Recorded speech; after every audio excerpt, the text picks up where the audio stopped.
Bienvenue à toutes et à tous. Nous sommes heureux de vous retrouver encore dans notre émission Parlons Bilan, Parlons Fachi. Une émission qui parle de réalisation du chef de l'État, que ce soit en ce qui concerne les infrastructures, la diplomatie, l'économie, donc toute la vie nationale autour du chef de l'État. L'émission Parlons Bilan, Parlons Fachi décortique toutes ces actions. Moi, c'est Galan Ngaloula.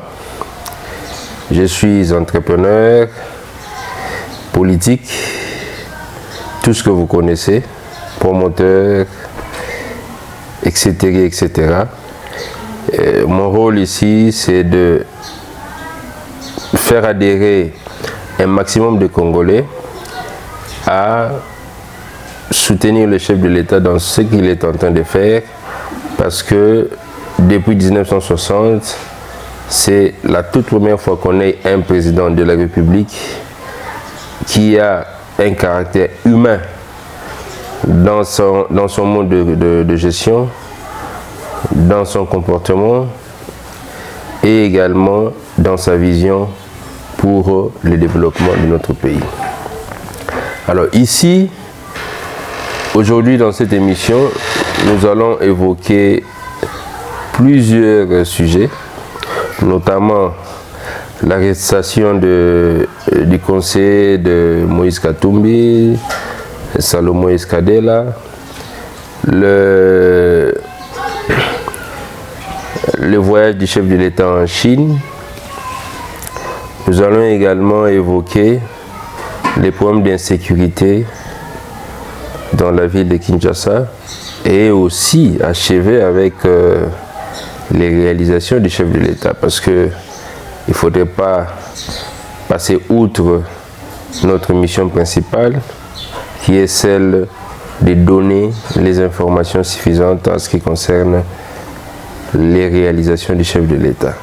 Nous sommes en période de campagne et nous devons montrer ou mettre en exergue tout ce que le chef de l'État est en train de faire depuis son avènement dans la tête du pays. Et on ne peut pas,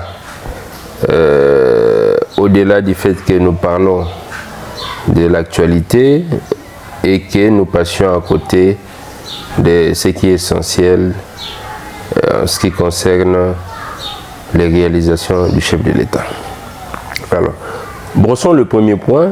Nous parlons de l'arrestation de M. Salomon Escadela. Escadela, c'est un surnom. Alors, il y a... C'est Salomon Kalonda Escadela. Salomon Kalonda Dela, je pense. Qu'on l'appelle souvent Escadela. Je pense que c'est son surnom. Il y a une confusion qui s'est installée dans cette arrestation. Ici, nous devons tout le temps remettre la vérité ou établir la vérité, remettre les choses dans son contexte. On a suivi tous dans les réseaux sociaux une vidéo diffusée de quelques secondes où le caméraman qui était en train de faire sa prise de vue filmait sur une arrestation, mais malheureusement l'arrestation étant distante par rapport à celui qui prenait cette image, on ne sait pas clairement identifier de qui s'agit-il. Alors, les journalistes pro Moïse Katumbi, relayant l'information que cette vidéo était ou correspondait à l'arrestation de M. Salomon Kalonda, le conseiller de M. Moïse Katumbi. Nous devons ensemble être dans la vérité. Beaucoup ont commenté en disant que voilà comment on peut l'arrêter aussi brutalement, même si il était en infraction et qu'on sort. Parce que il faudrait rappeler que l'arrestation était musclée. D'autres ont crié au scandale. Il y a même les journalistes, comme je disais, pro à Moïse Katumbi, qui ont scandé à l'enlèvement. Et bon, comme nous connaissons le vocabulaire des journalistes pro Moïse Katumbi, ils ne pouvaient que utiliser ce vocabulaire. Pourquoi? Tout simplement parce que ces gens-là sont en contact direct avec monsieur qu'on a arrêté, monsieur Salomon Kalonda. Ce monsieur, c'est l'agent payeur. L'agent payeur de tout celui qui est dans la poche ou sous les bottes de monsieur Moïse Katumbi. Lorsqu'il s'agit d'aller faire une mission pour le compte de Moïse Katumbi, c'est lui qui part au contact avec les exécutants, c'est M. Salomon Kalonda qui donne de l'argent. Donc c'est un agent payeur de M. Moïse Katumbi. C'est lui qui sort l'argent, qui paye les politiciens qui sont en train de corrompre, qui paye les journalistes qui sont sous leurs bottes. Et également, c'est lui qui paye les gens qui orchestrent l'insécurité dans la ville de Kinshasa et dans la ville de Lubumbashi. Ici, comme on n'a pas encore beaucoup d'informations sur les griefs le reprochés, mais du moins nous connaissons un grief, nous allons nous cantonner sur ce grief-là. Et en attendant l'issue des enquêtes et des auditions, on saura un peu plus sur les différents griefs retenus à sa charge. Mais ici, on doit signaler, avant de parler des griefs, que la vidéo que vous avez vue sur les réseaux sociaux à l'aéroport, il ne s'agissait pas de messieurs Escadela ou M. Salomon Kalonda. Il ne s'agissait pas de lui. Les gens ou la vidéo circulant sur les réseaux sociaux, il s'agit bien d'un groupe des agents de sécurité commis à la sécurité de M. Moïse Katumbi. Ces messieurs-là sont des supposés agents de sécurité. Vous allez comprendre pourquoi je suis en train de dire des supposés agents de sécurité. Ces personnes, on les a identifiées lors de la marche du 20 mai. Ils étaient en possession chacun d'une arme à feu, d'un GP. Le GP est considéré comme une arme de guerre. Le GP qui signifie en abréviation grande puissance, c'est une arme de guerre. Ici, je vais vous expliquer le modus operandi ou les motifs, je préfère le motif, de leur arrestation au niveau de l'aéroport. Parce qu'il y a une spéculation qui a gagné du terrain grâce à la propagation ou à la propagande des journalistes pro Katumbi, voulant faire croire que d'abord, Salomon est enlevé, ce qui est faux. Salomon a été arrêté et non pas arrêté sur l'image que vous avez vue. Certes, il a été arrêté à l'aéroport, mais on ne l'a pas arrêté là où on a arrêté d'autres personnes dont l'image est en train de circuler. M. Salomon a été interpellé, il n'a pas été enlevé. Il a été interpellé par des personnes en uniforme. Parce qu'il faudrait bien que l'on rétablisse la vérité. Lorsqu'on parle de l'enlèvement, c'est quoi un enlèvement en fait? Un enlèvement, c'est lorsque on vient appréhender une personne par des personnes qui ne sont pas identifiées ou identifiables. Et ces personnes l'amènent dans un lieu inconnu. Là, on parle de l'enlèvement. Ces personnes, généralement, sont en tenue civile, cagoulées, et avec des véhicules qui n'ont pas d'identifiant comme plaque d'immatriculation. Là, nous parlons d'un enlèvement. Mais pour le cas de M. Salomon, c'était une arrestation. Parce que, après la marche du 20, il y a eu des enquêtes autour des images et des vidéos qui circulaient sur les réseaux sociaux. On a vu M. Katumbi et M. Salomon Eskadela avec quelques personnes, tous armés. Ces gens-là avaient des GP. M. Salomon avait un GP. Il semblerait que M. Moïse également avait un GP ces jours-là. Pourquoi j'utilise les conditionnels? Parce que sur les images que nous avions vues, on n'a pas vu, ou moi personnellement, je n'ai pas vu Moïse Katumbi avec une arme. Mais il y a d'autres images visualisées par les services intelligents qui disent que, effectivement, dans d'autres images, M. Moïse Katumbi avait une arme avec lui.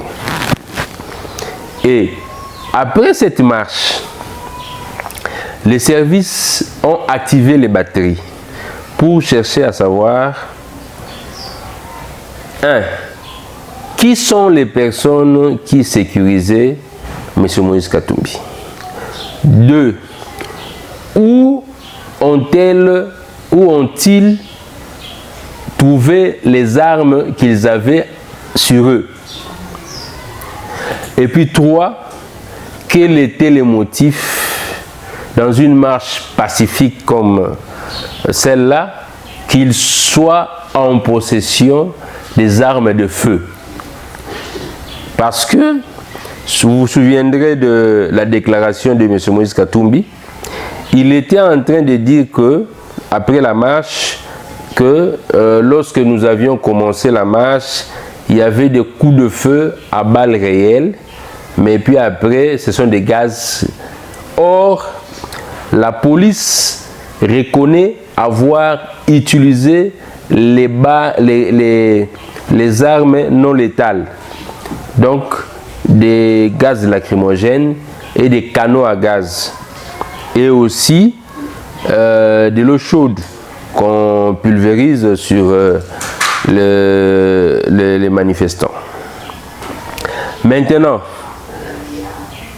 cela aussi a essayé un peu de mettre la puce à l'oreille auprès des services de sécurité.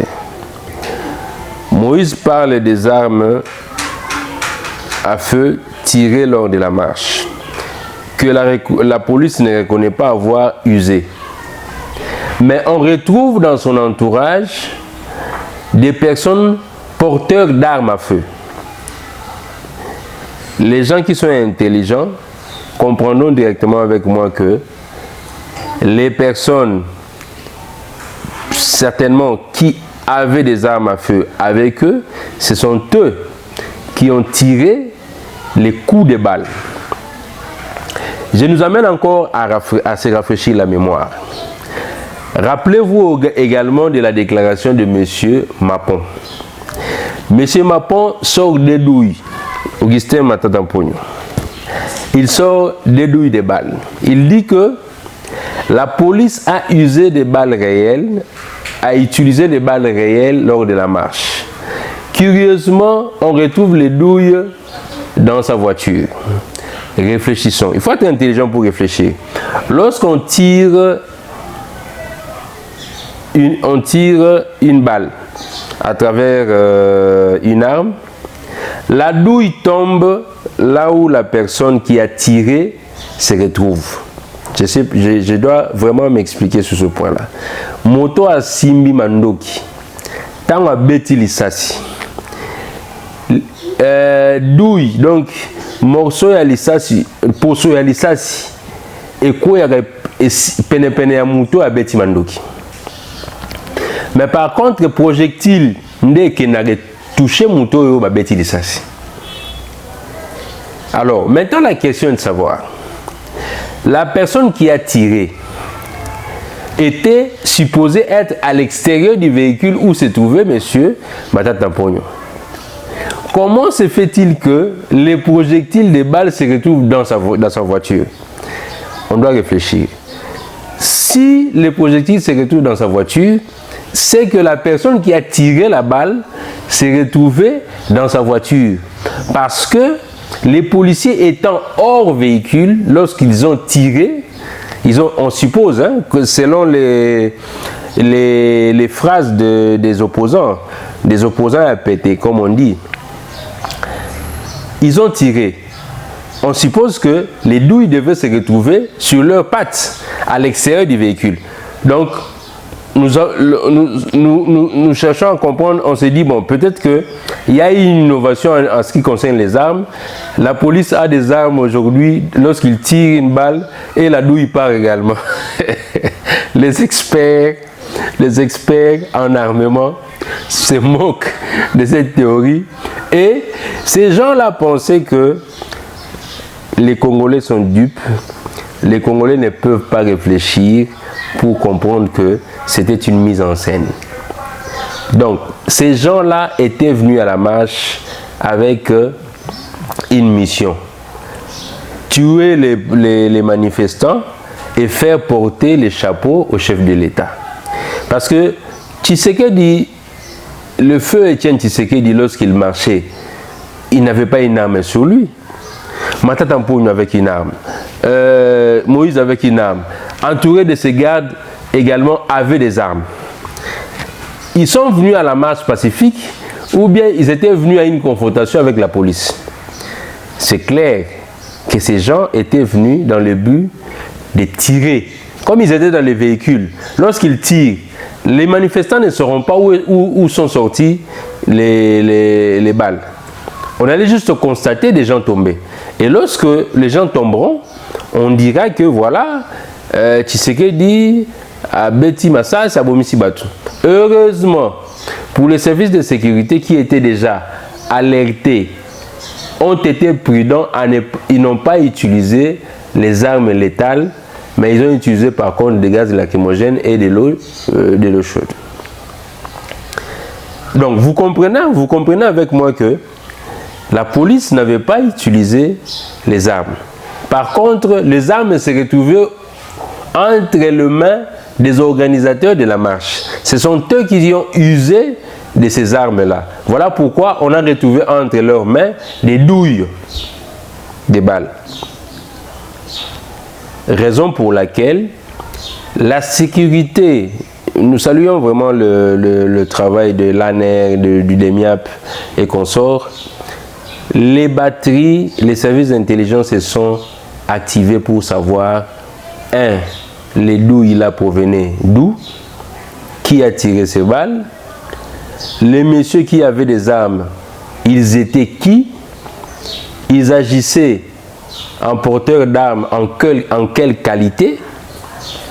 C'est seulement après recoupage d'informations que le service de sécurité se rend compte que ces messieurs-là ne sont même pas des policiers.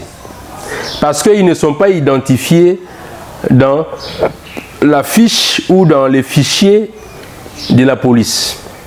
Ces messieurs-là ne sont pas de l'armée. Ils ne sont pas répertoriés dans les fichiers de l'armée. Ces messieurs-là ne sont pas non plus des services intelligents de notre État ou de notre nation. ANEC, DEMIAP et consorts.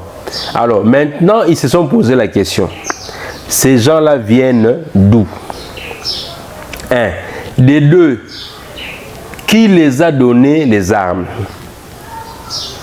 Comment ils sont entrés en possession avec les armes et comment ils se sont retrouvés avec ces armes ici à Kinshasa? C'est la raison qui a poussé au service de sécurité d'arrêter M. Salomon Kalonda Escadela parce qu'il détenait une arme, il doit nous prouver, ou il doit prouver aux services intelligents, où a-t-il eu cette arme? Parce que lui, c'est un civil, c'est un non-officiel.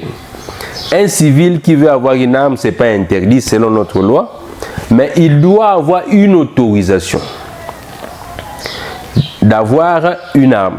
Mais lorsqu'il s'agit d'une arme de guerre, c'est par ordonnance présidentielle qu'ils doivent détenir, ils doivent avoir l'autorisation de détenir une arme de guerre.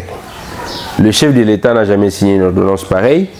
Et avec les informations recoupées par les services intelligents également, le ministère de l'Intérieur n'a pas délivré des autorisations de port d'armes pour les gens que je venais de citer, M. Kalonda Salomon, les gardes du corps de Moïse Katumbi et Katumbi également. Donc, conclusion, avant même que les services judiciaires se prononcent, nous qui avons les yeux pour voir, nous qui sommes avertis, nous comprenons que M. Katumbi et sa bande avaient une mission ici dans la capitale Kinshasa lors de leur marche du 20 de s'aimer un trouble qui allait être ingéré afin d'installer l'insécurité dans la ville de Kinshasa. Souvenez-vous que Moïse Katumbi est parrainé par M. Paul Kagame. Paul Kagame qui est en train de travailler dans un seul but de déstabiliser la République démocratique du Congo. Donc tous les gens qui travaillent avec Paul Kagame ont une mission: déstabiliser la République démocratique du Congo pour que notre pays ne se relève pas. On continue dans la misère, on continue dans des difficultés et le Rwanda continuera à tirer profit des matières premières qui sont en train de voler à l'est du pays. Vous comprenez maintenant que l'arrestation de M. Salomon était importante, était vraiment importante, tout simplement parce que c'est lui qui orchestre toutes ces stratégies arrêtées par ces groupes de 4. Lorsqu'ils arrêtent des stratégies, les recruteurs, c'est M. Eskadela Salomon. C'est lui qui fait le casting et après son casting, c'est lui qui passe au paiement, l'argent payeur. L'agent payeur, il paye les gens pour perpétrer ce qu'ils ont arrêté. Vous allez maintenant vous rendre compte pourquoi les journalistes pro-Katumbi ont enflammé la toile pour crier au scandale, pour crier à l'enlèvement. Donc ils se sont vus amputés de leur agent payeur. Moto a futaka bango atambolaka na mbongo na malette pona ko futa bango bakangi.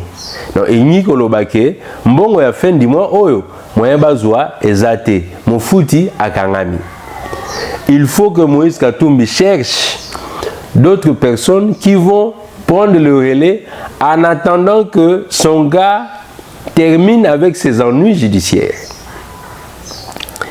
Chers compatriotes, chers Congolais, surtout chers Kinois, ne vous laissez pas embobiner par les journalistes pro-Katumbi.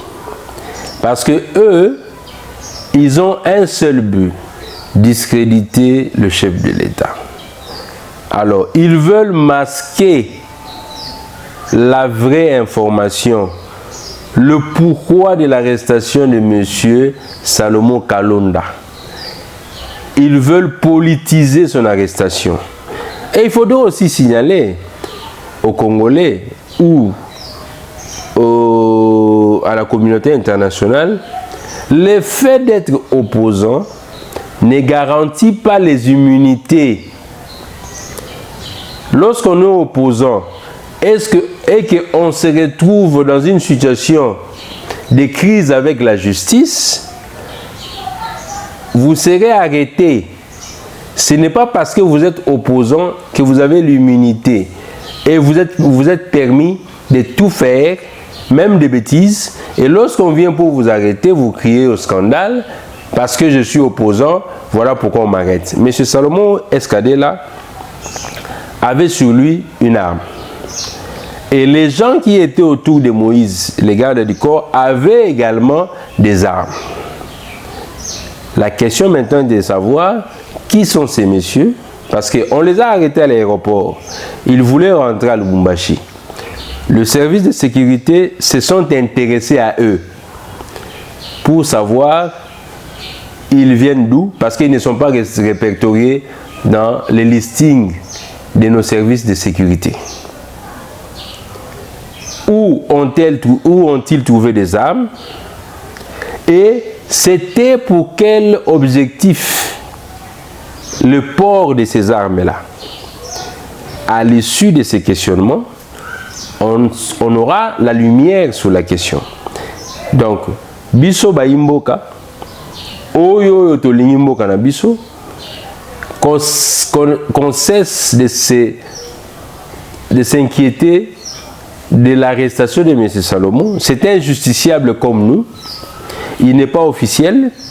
Il n'est pas non plus couvert d'immunité. Donc on peut l'appréhender à tout moment, mais c'est pour avoir des informations. S'il s'avère que les accusations portées contre eux est justes et certifiées, rassurez-vous, M. Salomon passera à la barre pour répondre de ses actes. Mais s'il se fait que les accusations portées contre eux sont fausses, certainement ils seront relâchés parce que nous sommes dans un état de droit et nous qui croyons en Fachi Béton, nous sommes rassurés que les messieurs sont arrêtés régulièrement. Il ne s'agissait pas de se présenter avec un mandat d'arrêt parce qu'il s'agissait d'une flagrance. Les services de sécurité ont fait leur travail. Maintenant, nous attendons la suite.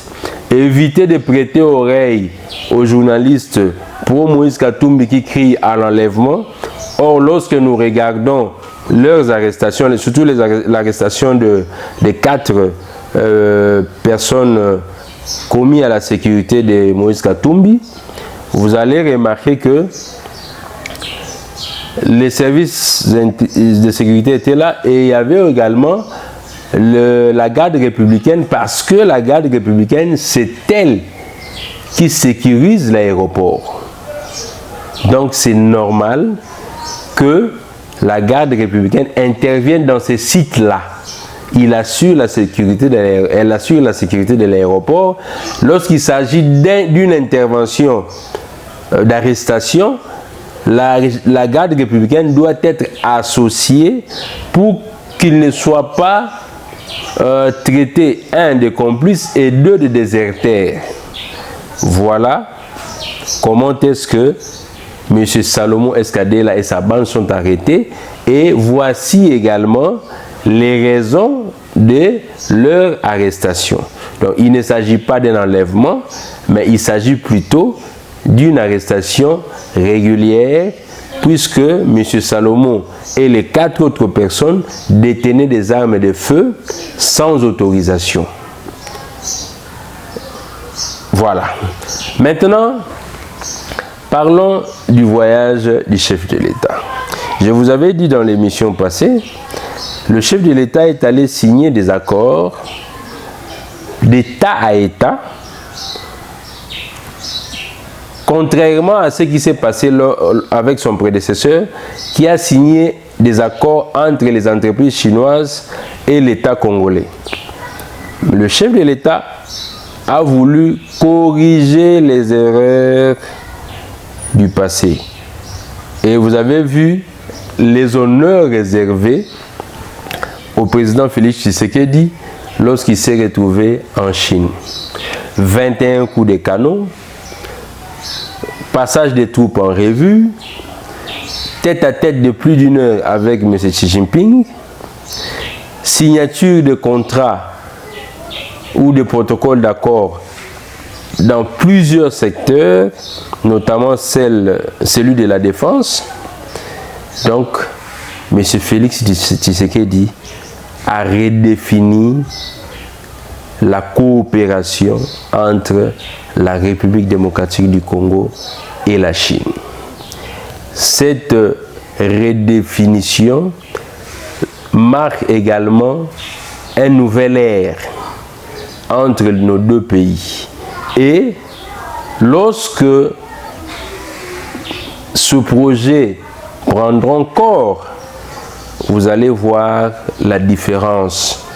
Comme disent les Bakongo, différence Betou Baouyena. Je ne sais pas si je l'ai dit correctement. Bisona Bango Maïna Mafuta. Différence c'est Zana Bango. Bango. Bazama et Biso Mafuta. Toko Kanité. Félix Tshisekedi, je l'ai dit dans des émissions précédentes, je le répète encore, c'est un fin diplomate. On n'a jamais eu dans la tête de notre pays un diplomate de cette trempe. Et cette position actuelle, les différents partenariats signés actuellement avec la Chine, fait trembler l'Occident. L'Occident commence à se rendre compte qu'il perd petit à petit la main avec M. Félix Antoine Tshisekedi Tshilombo. M. Félix, qui est notre président de la République, avait prêté sa main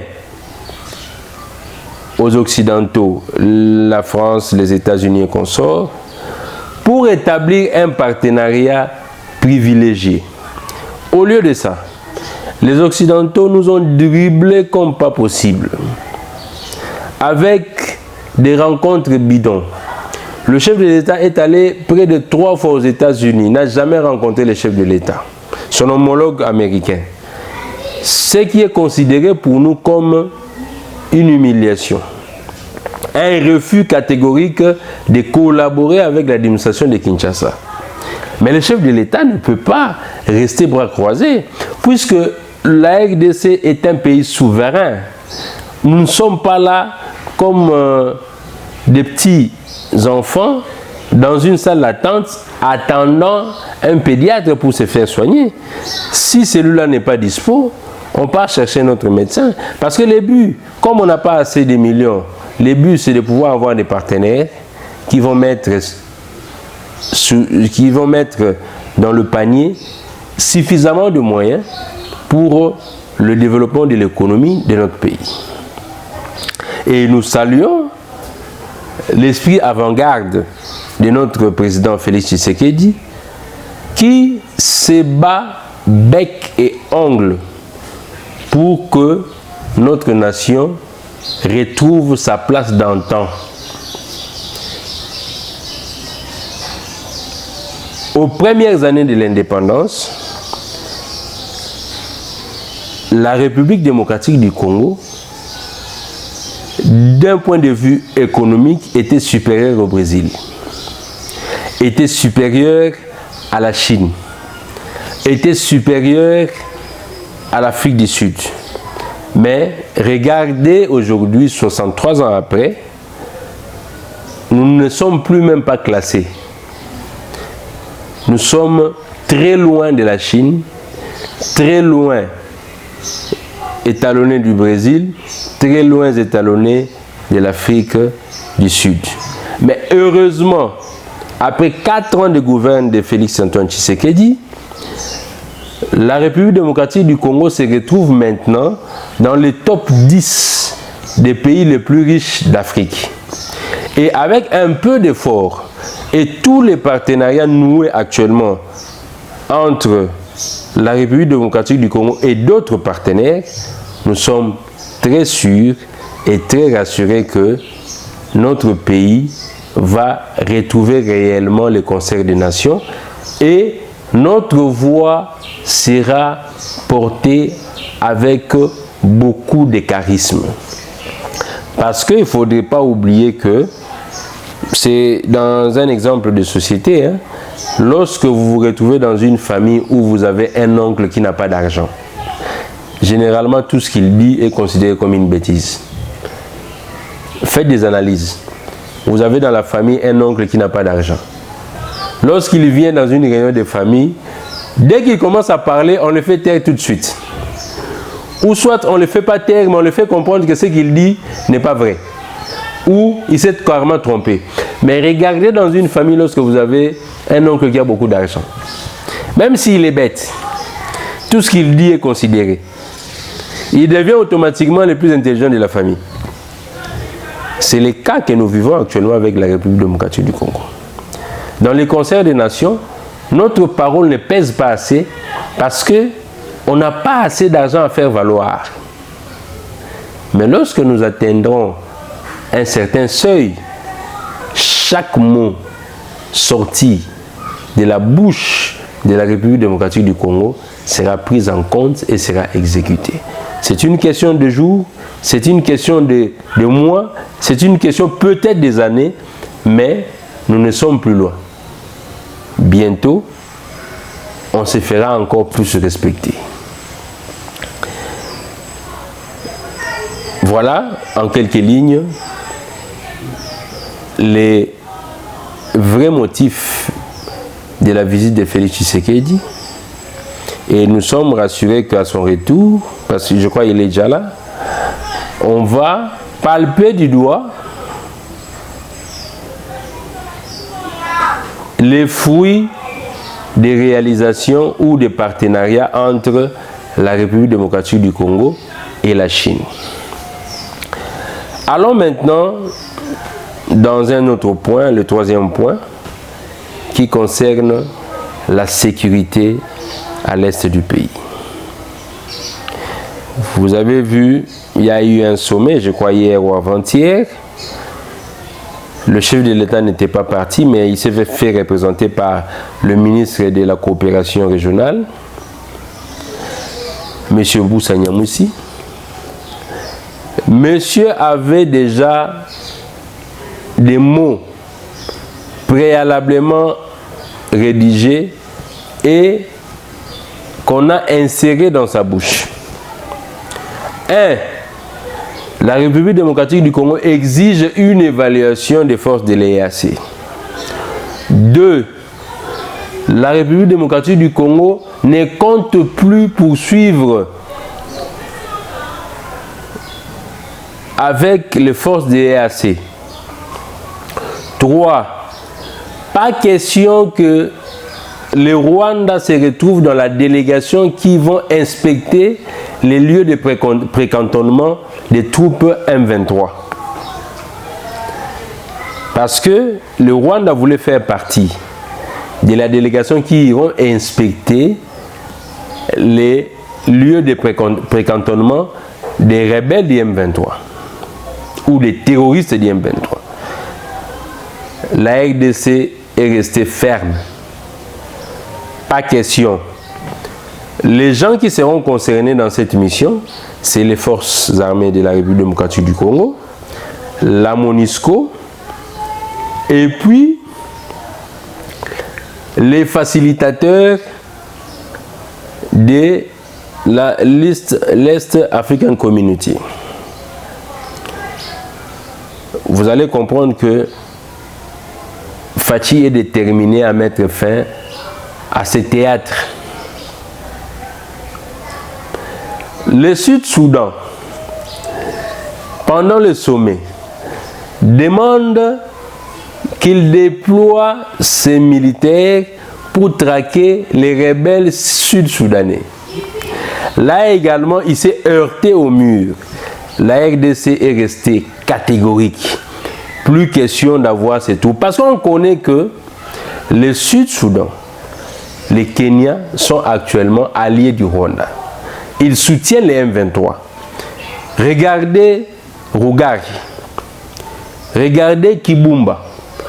C'était des territoires qui ont été repris entre les mains de la force de l'EAC. On a constaté que ces territoires sont à nouveau réoccupés par les terroristes du M23. Pendant que la force régionale se retrouve sur terrain dans cette zone-là, ou dans ces zones-là, on voit la réorganisation du M23. Donc, on comprend que les Kenyans, les troupes kenyanes et les troupes sud-soudanaises sont là juste pour accompagner les M23. Voilà pourquoi le chef de l'État exige une évaluation objective pour décider si nous pouvons continuer avec les troupes de RDC. Mais déjà, la RDC n'est plus chaude à continuer cette collaboration. Au vu des résultats des 6 premiers mois que nous avons ensemble constatés. Ces gens sont en connivence avec les rebelles du M23 parce qu'ils ont un but. Pousser la ville ou pousser la capitale Kinshasa à négocier avec les M23. Voilà pourquoi vous remarquez ces jours, il y a des acteurs de la société civile, l'armée nationale, qui alertent une réorganisation des terroristes du M23 dans ces zones-là, dans un but d'attaquer Goma.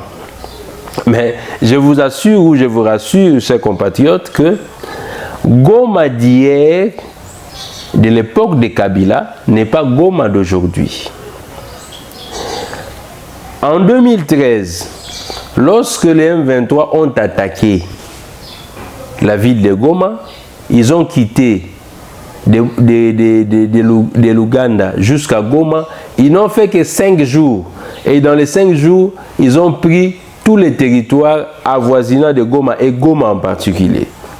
Mais aujourd'hui, ça fait 1 année, ils n'arrivent pas à récupérer les entités qu'ils avaient prises en 2013. Donc cela signifie que la force que nous avions eue hier n'est pas celle que nous avons aujourd'hui.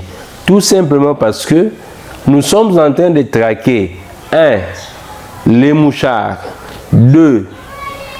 Les complices du Rwanda, et puis 3. Des officiers véreux qui travaillent pour le compte du Rwanda et non pour le compte de la République démocratique du Congo. Soyons sereins, chers Congolais. Nous savons très bien que, avec le chef de l'État, Félix Antoine Tshisekedi Tshilombo, la guerre à l'Est prendra fin. Avec sa détermination. Celui qui a accepté de mourir pour la cause de l'Est, et nous savons que Dieu ne va pas le lâcher, il va l'aider à réaliser son rêve, le rêve de pacifier réellement l'Est du pays, et que aucune balle ne puisse encore crépiter dans ces zones-là. En tout cas, au chef de l'État, Félix Antoine Tshisekedi, nous vous disons merci.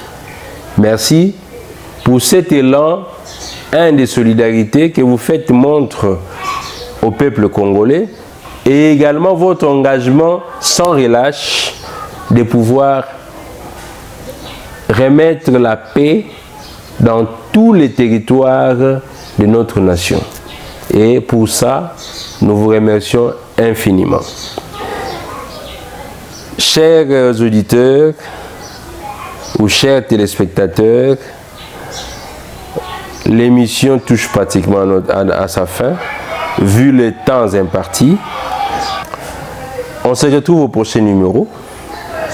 Il y a plein d'informations à vous donner, beaucoup d'événements à célébrer et à communiquer, mais comme nous sommes à la télé, le temps nous est imparti et nous vous donnons rendez-vous au prochain numéro. C'est pour vous parler également de la CENI, parce que déjà au mois de juin, il y a la réception des candidatures. Donc, comme l'a dit le chef de l'État en Chine, les élections c'est pour le 20 décembre. Les opposants à Pété qui rêvent, pensant qu'il y aura dialogue, on va décaler l'élection. Bogolela Namunoko Mboka. Comme on dit en français, vous allez pleurer dans la bouche de votre village. Merci et bonne journée à vous.